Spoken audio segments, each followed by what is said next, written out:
Officer Miguel Ramirez adjusted his patrol cap and glanced down at Bolt, his German Shepherd partner, trotting steadily beside him. The late afternoon heat shimmered off the concrete sidewalks, and the usual chaos of downtown buzzed in the background. Taxi honking, commuters checking train schedules, street vendors shouting out deals no one was really listening to. It had been a quiet shift. No arrests, no major calls, just a lot of walking. Bolt sniffed the base of a bench, ears twitching. Ramirez smiled. The dog was sharp, trained for explosives, narcotics, and handler protection, but also sensitive in a way Ramirez still found surprising. Bolt seemed to know when someone nearby was anxious, scared, or hiding something. There was an eerie intelligence behind his deep brown eyes. Ramirez often said Bolt could read people better than most officers he knew. As they passed the outer edge of the train terminal plaza, something shifted. Bolt froze. It wasn't the kind of alert stance Ramirez saw during training. It wasn't the rigid, upright signal Bolt used for narcotics, or the aggressive bark he gave when detecting explosives. This was something different. The dog stopped cold in his tracks.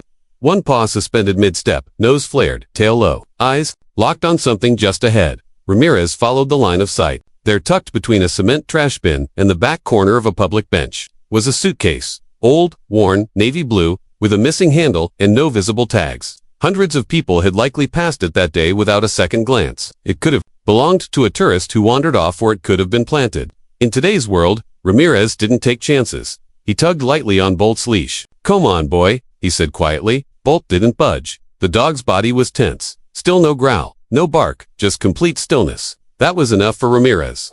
He stepped back and spoke into the radio clipped to his vest. "Dispatch. This is Unit 43. I've got an unattended suitcase near Platform D, outer edge by the benches. K9 is showing an irregular response, requesting backup and bomb unit. Please advise." The reply was swift. "Copy that. Unit 43. Backup en route. Advise civilians to clear the area." Ramirez nodded and immediately began moving pedestrians back. Most complied without question. People had grown familiar with suspicious package protocol. A few complained, but one look at Bolt's frozen posture shut them up. Within 10 minutes, the area had transformed. Yellow police tape fluttered in the breeze. 2 more patrol units arrived.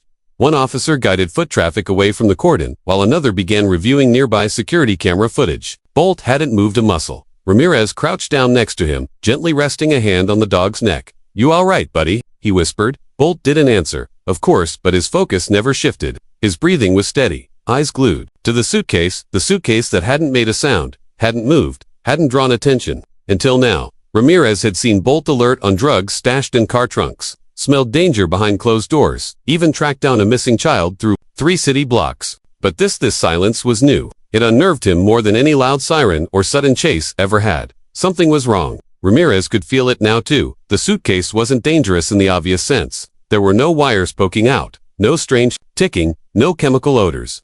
But Bolt wasn't reacting to what was outside the bag. It was something else. Something buried.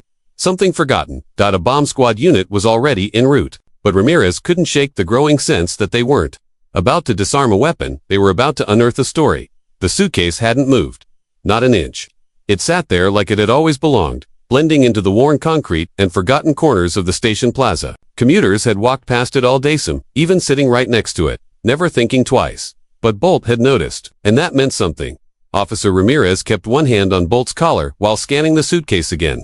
It wasn't large, medium, at most, with one busted zipper and a frayed seam along the bottom. It looked like it had seen years of travel, or years of being dragged around by someone who didn't have much else. He glanced at the camera crew, now assembling across the street. Local news must have picked up the scanner call. He could already picture the headlines. "Suspicious package, shuts down train plaza."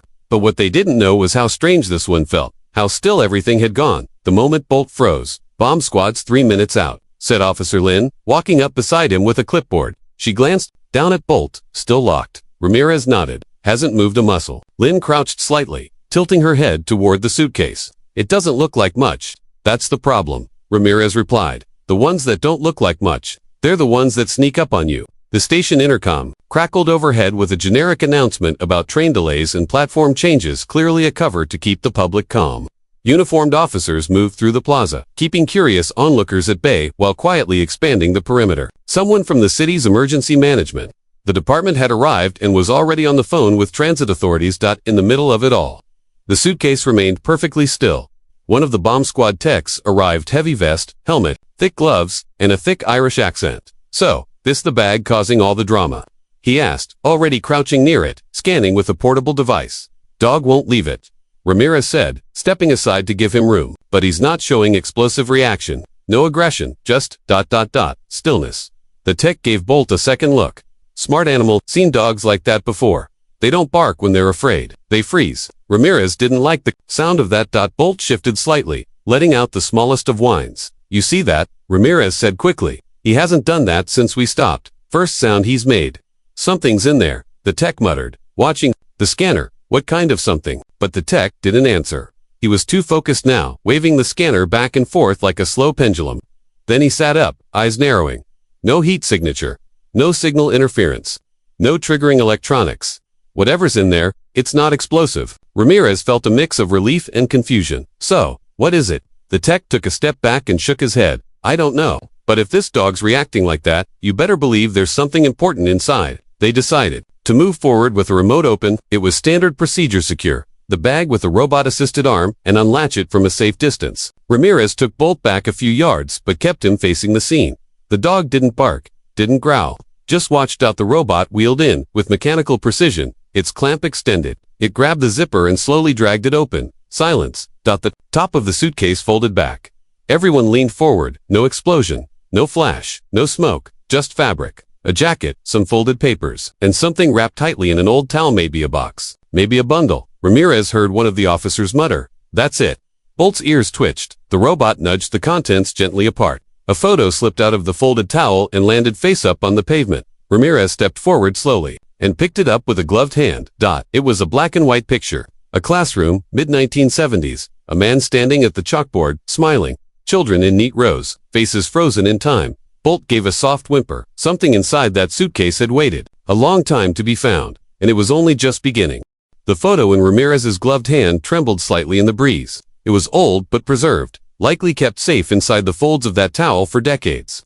In the image, a group of children smiled proudly at their desks. A man in a button-up shirt and tie stood off to the side near a chalkboard, chalk dust faint on his sleeve. He looked like a teacher. He looked like someone who once mattered. Officer Lin stepped up beside him and peered over. That's not what I expected to find. Ramirez nodded. Me neither. The suitcase was now fully opened and under analysis. The bomb squad had officially cleared it of any threat, yet no one moved with ease. The officers didn't relax. The onlookers didn't push forward. Even the birds seemed quieter around the plaza. It was as if whatever had been sleeping inside that suitcase had left behind an echo. Bolt sat close to Ramirez, still, unusually still, ears alert and nose slightly lifted, as though trying to catch something the humans couldn't sense. Not a scent, not a sound, something deeper. Ramirez kept a steady hand on his partner's neck, drawing from his comm. Inside the suitcase, officers had found more personal items. Another small stack of photos, a spiral notebook filled with careful handwriting, a wooden box bound by a leather strap, and a sealed envelope marked, "To whoever finds this." Detective Rhea Soren, called in just minutes before, arrived on the scene and was already flipping through the notebook, her brow furrowed. It's a diary, she said softly, or maybe a memoir. Name inside matches the envelope, Harold Jenkins. Ramirez raised an eyebrow. Does that name mean anything? Soren nodded slowly. It might. There was a missing persons case years ago. Retired schoolteacher, no known family, vanished without a trace. Some people assumed he'd left the city. Others figured the worst. Officer Lin took the letter, carefully, not opening it yet. What's he doing here? In a suitcase behind a bench. Soren didn't answer immediately. She ran her fingers over the worn edges of the box. Maybe he didn't want to disappear. Maybe he just wanted to be found the right way. The train station speakers crackled again, announcing a delayed departure. Life continued beyond the tape. But inside the perimeter, everything had slowed down. No one was in a rush to leave now. Media crews across the street zoomed in as Ramirez stood and addressed the team. I think we're past treating this like a potential threat, he said. Now it's a mystery and maybe a tragedy. Bolt finally rose and walked slowly toward the suitcase. His nose hovered over the items. Then he stopped in front of the small wooden box and sat again. Something about that, Ramirez asked, aloud, more to himself than anyone. Soren opened the box. Inside, wrapped in linen, were three things: a fountain pen, a tarnished wristwatch, and a tiny key. Nothing particularly valuable at least not in dollars. But value didn't always mean money. These are keepsakes, she said. Things someone doesn't part with unless they have no choice. A silence settled again. Not uneasy, not fearful, but reverent. It was as if the suitcase had become a memorial. A time capsule sealed by a man the world had forgotten. Until now. Ramirez looked around. The plaza, for the first time that day, seemed to pause not because of a threat, but because of a presence. The crowd beyond the tape was no longer impatient. They were curious, drawn in. "What do you think Bolt picked up on?" Lynn asked quietly. Ramirez glanced at his partner. Regret, maybe, loss, whatever it was. He knew someone was trying to speak, and now, the city would finally listen. The bomb squad officially cleared the scene. But no one left. Normally, once the all-clear was given, officers packed up, the tape came down, and life rolled on like it always did. But not this time. The suitcase had revealed no danger, no wires, no threat yet. Everyone remained rooted in place as if waiting for something bigger. Detective Soren now held the envelope marked to whoever finds this. She hadn't opened it yet, her fingers tracing the edges as though she were afraid of damaging something fragile. It wasn't just old paper, anymore it felt sacred, like a final message whispered across time. Officer Ramirez stood close by. With Bolt at his side, the dog's behavior had finally shifted. He was calm now, but still alert, as if his job wasn't done just yet. Soren finally exhaled. "We open it." She sat on the edge of a barricade and peeled back the flap of the envelope with careful hands. The letter inside was written in long, elegant strokes. Faded ink, but legible. She began reading aloud. "If you're reading this, it means I've finally been found. Thank you. My name is Harold Elias Jenkins. I taught 5th grade for 31 years at Willard Elementary School, just 3 blocks from here. I lived an ordinary life, one that I was proud of until I became invisible." The officers around her fell silent. Even those who had been prepping to leave now stopped what they were doing and turned to listen. "I had a home once, friends, a classroom full of noisy, wonderful children. Then time did what time always does. The school closed, friends moved on. I got sick, and the money ran dry. I left my apartment with this suitcase and nowhere to go. I've been walking ever since." The words hung in the air, like the notes of a distant piano, soft but haunting. "I never wanted pity. I only ever wanted to be remembered as someone who tried to do right by others. These things in the suitcase. They are all that's left of me. A teacher's pen, my father's watch. The key to a home I can't return to." Soren paused. The words were hitting her harder than she'd expected. She swallowed and continued. "If you found this, it means you care, and that's enough. I chose this spot because it's where I once took my students on a field trip. We watched trains and counted passengers. They loved it, so I came back, thinking maybe someone would finally see me." The last line was underlined. "Please, don't let my story end in silence." Soren folded the letter gently and looked up. No one spoke. For a long time, the plaza was filled with nothing but the hum of the city-distant footsteps, rustling leaves, the low rumble of a departing train. Ramirez looked down at the suitcase, then back at Bolt. He picked this out of everything else. "On the street," he said softly. 100 people walked past it, but not him. Bolt's tail gave one faint wag. Just once. The items were carefully cataloged and boxed. Not as evidence but as history. Officer Lynn took photos. The media had caught wind of the name by now, and reporters were buzzing just outside the yellow tape, trying to get the story. But the officers weren't rushing. For once, there was no race to break the news, only the responsibility to honor what had been found. Ramirez turned to Soren. "What happens now?" She folded the letter and placed it in a secure case. "Now, we find out who Harold Jenkins really was, and after that," she gave him a small, tired smile, "then we make sure he's never invisible again." By the time dusk settled over the city, Harold Jenkins' name was trending on every local news channel. Not because of a scandal, not because of a crime, but because he had been forgotten and then remembered in the most unexpected way. The suitcase, its contents, and the haunting letter had left officers with more questions than answers. Ramirez hadn't left the scene. Neither had Detective Soren. Bolt stayed close to both of them, unusually quiet. The kind of quiet that didn't mean calm, it meant something unfinished. At a temporary command post near the edge of the train plaza, Soren laid out what little they had. The letter, the box of belongings, and a stack of old classroom photographs, each labeled with a year and faded pen. Some had names scrawled on the back. Jacob, always late but never unkind. Tina, wild imagination. Eric, stubborn and brave. "These aren't just class photos," Soren murmured. "They're memories, stories." He wrote them down so no one would forget. Ramirez leaned in. "Do we know if any of the students are still around? We're checking." She tapped her phone. Social media's lighting up. Some people claim to remember him. Others aren't sure. But one name keeps coming up. She held up a photo in 1976. A young boy stood front and center, messy hair, and a wide smile. The name on the back, Lucas Brent, always asked why, before how. Ramirez blinked. "That name's familiar. It should be. He's a state senator now. Lucas Brent. Grew up around here." Soren raised an eyebrow. "Looks like Mr. Jenkins didn't just teach math. He shaped someone who now helps shape laws." They sat in silence for a beat, letting that sink in. Then Ramirez spoke. "Do we tell him?" "We have to," Soren said. "If that kid meant something to Jenkins, he deserves to know." That night, under a low city sky, a quiet call was placed. A message was left, and the next morning, Senator Lucas Brent called back. He didn't send a staffer. He didn't ask for a written summary. He came in person. When he arrived at the precinct, the room fell still. Brent wasn't the kind of politician who showed up for cameras. He looked uncomfortable in the spotlight, but his eyes went straight to the open suitcase, and when he saw the photos, he didn't speak for a long time.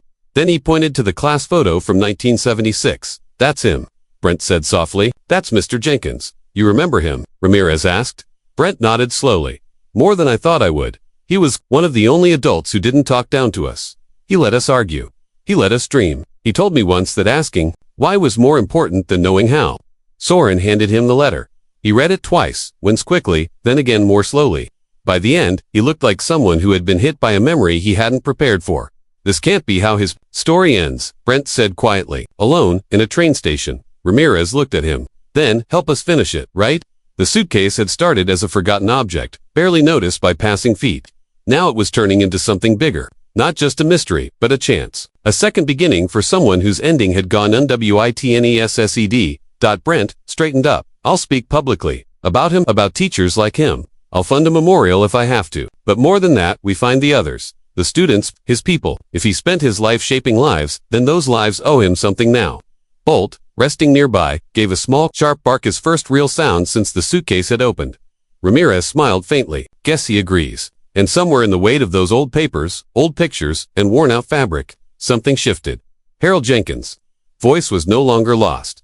The first one came just after sunrise. Her name was Tina Ward.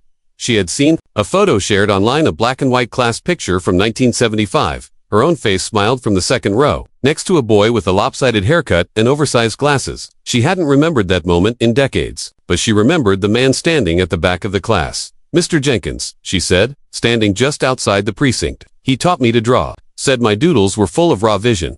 I didn't know what that meant until years later." Detective Soren offered her a seat and placed the photo in her hands. "He wrote your name on the back," she said gently. Tina's hands trembled as she flipped it over. There it was, in careful handwriting. "Tina sees what others miss." She pressed a hand to her mouth. "He really saw us, didn't he?" By midday, more came. A man in a delivery uniform who'd taken the day off just to visit. A school counselor from another city. A woman who now taught third grade, because Harold Jenkins had once said she'd be great at it. One by one, they appeared. None of them knew each other anymore. Most hadn't spoken since fifth grade, but all of them remembered him. Ramirez stood near the edge of the station plaza watching the quiet, steady stream of people gathering. What had begun as a police procedure was quickly becoming a vigil of memory. Even Bolt sensed it. He was calmer now, tail gently thudding against the pavement every time someone recognized their younger self in a faded photo. Someone brought flowers. Another brought a framed essay Jenkins had written on their report card. A third pulled out a crumpled letter decades old where he had written, "You ask good questions. Don't ever stop." By evening, Senator Lucas Brent returned. This time, he stood before the growing group and spoke without cameras or microphones. "We talk a lot about legacy," he began. "Most people think it means having your name on a building. But Mr. Jenkins, his name lived in the way we think, in how we speak, in how we carry ourselves." He held up the original letter, the one Jenkins had written to the world. He asked not to be forgotten. He didn't know we never did. The crowd was quiet.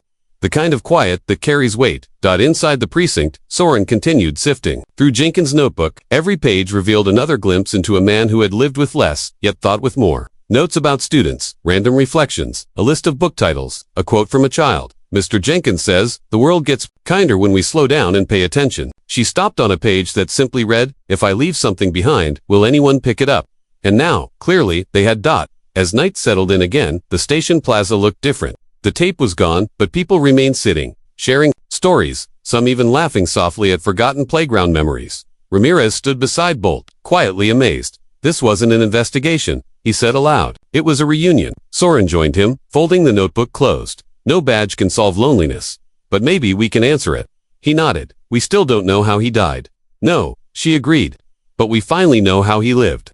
Behind them, Tina was helping others light candles near a small makeshift memorial. In the center sat the suitcase open, peaceful, its contents now surrounded by faces once touched by a kind word, a thoughtful look, a handwritten note. Bolt gave one last low bark, not anxious, not alert, just present. A suitcase had once sat unnoticed on a busy street corner. Now, it had brought together a lifetime, and Harold Jenkins, once invisible, was now everywhere. In the days following the suitcase's discovery, the story of Harold Jenkins spread far beyond the city. News stations from across the country picked it up, and social media overflowed with tributes, comments, and old students sharing fragments of memories once buried by time. But Detective Rhea Soren couldn't stop thinking about one unanswered question. How did he die? They had verified his identity through handwritten records, archived school documents, and even an old employee badge someone had kept in a drawer for years. The belongings in the suitcase matched what little was known about Jenkins's life. But the end of that life still sat in shadow. He didn't vanish by accident, she told Ramirez as they sat in the quiet of her office late one evening. He disappeared on purpose. But why? Ramirez tapped the worn notebook Jenkins had left behind. He wrote everything else down. Maybe he left us something hidden. Soren sighed. We've gone through it all, have we? He interrupted. Go back to the page with the names. The students, there was a pattern. They flipped to the list. On each page, Jenkins had written a student's name, a trait, and a date. But the dates didn't line up with birthdays or report cards. Then it clicked. Their visits, Soren whispered. He kept track of them, all the students who came back. To see him, Ramirez scanned the names again. But the last entry, it's from over 20 years ago. After that, the handwriting changed, became looser, less steady. He had lived in silence for 2 more decades after the visits stopped. Soren closed the book. He didn't die in the street. He didn't vanish because no one cared. He just faded, quietly. While waiting to be remembered again, it was a hard truth, not a crime, not a mystery with fingerprints or footage. Just a life slowly dimming, unnoticed. But then came something unexpected. A city archivist reached out to the precinct. In the course of verifying Jenkins' teaching record, she had uncovered something else, a deed. It was to a small plot in the city's historical cemetery, purchased decades ago, under Jenkins's name. He planned for it, Soren said, stunned. Even if no one ever came. The document included a simple request handwritten in the margins. If possible, please include my pen. It wrote so many dreams.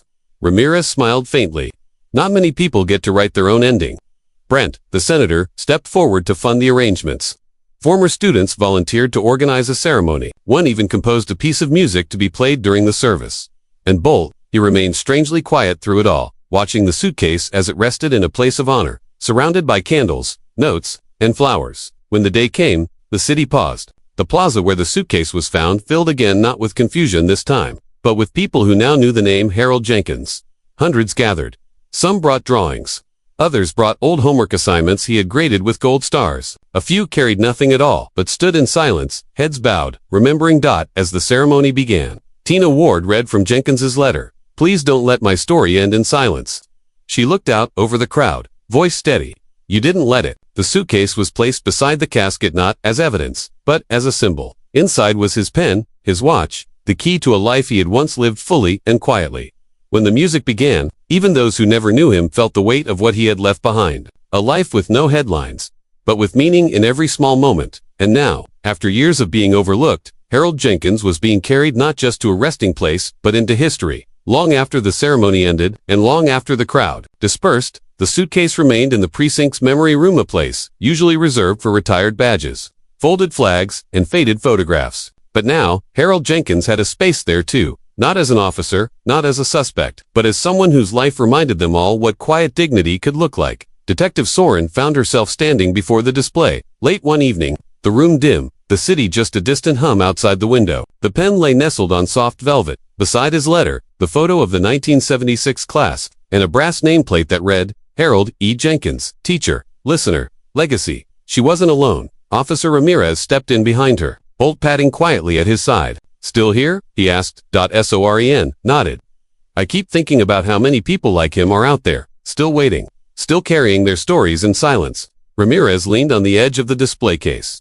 We got lucky. A dog noticed something the rest of us missed. Bolt gave a soft, single bark, as if in agreement. But it hadn't been luck, not entirely. In the weeks since the story broke, the precinct received dozens of messages from former students of Jenkins.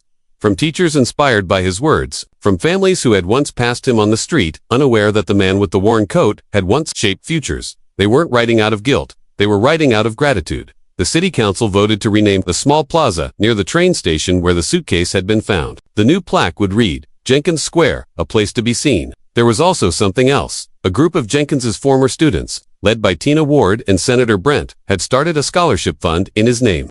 It would support students pursuing education, writing, or community service, anything that echoed what Mr. Jenkins had stood for. They called it the Why Before How Foundation, a tribute to his words and his wisdom. The day the scholarship launched, Soren stood in front of a high school auditorium as the first recipients were announced. One girl, tearfully, said her late grandfather had also been a teacher no one remembered. "Now I know someone like him mattered," she said, and with that, Jenkins's story had done more than echo, it had spread. Back in the precinct memory room, Soren looked down at Bolt. "You knew, didn't you?" Bolt wagged his tail slowly. Maybe it was instinct, maybe something else. Either way, he had stopped for a reason. A life had been waiting to be seen, and he'd made sure it was. Ramirez crossed his arms. "It's strange, isn't it? We thought we were solving a mystery." "We were," Soren said softly, "but it wasn't about how Harold Jenkins died. It was about what he left behind." They stood in silence for a few moments, each lost in thought. Then Ramirez turned to go, but Soren remained a little longer. She traced the edge of the letter inside the display, reading the last line one more time. "Please don't let my story end in silence." "No," she whispered. It didn't. It became a beginning. Outside, the city kept moving, rushing by, footsteps echoing on sidewalks, people walking past corners without a second glance. But at Jenkins Square, under the soft glow of a lamppost, someone had left a note beneath the plaque. It was written in a child's hand that said, "Dear Mr. Jenkins, I wasn't your student, but I wish I had been." The wind picked it up slightly, but it stayed. A new story, a new voice. Inspired by a suitcase left behind, and the man who had filled it with quiet, lasting purpose.